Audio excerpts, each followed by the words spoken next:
Canning's really important in food science. It's kind of like the foundational technology in our field. A lot of the times we talk about the invention of canning as the most important thing that ever happened. My name's John Coupland. I'm a professor of food science here at Penn State. The first generation that saw these things thought it was the most astonishing technology ever. They looked at these things and they'd say, we can get like fresh peas in the winter.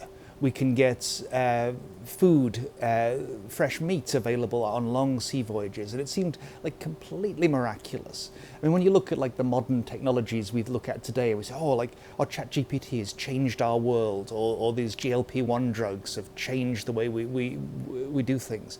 They looked at that technology and said, oh, this is just totally different. It was that level of change. Now we expect food to be available and fresh and safe and tasty pretty much wherever we want it.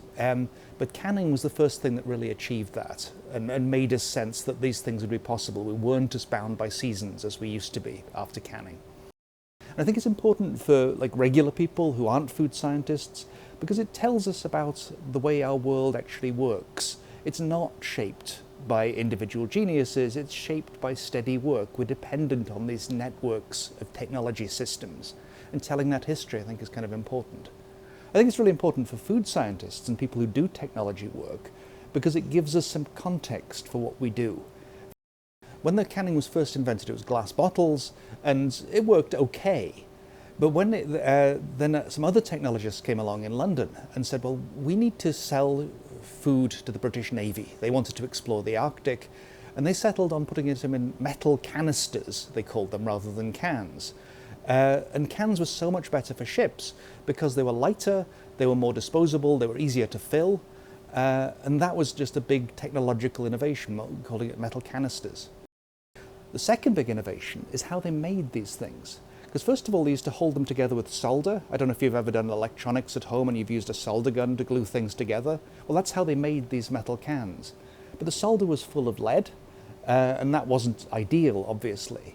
So there's all kind of progressive changes throughout the 19th century of like, how do you stop using solder to hold these things together?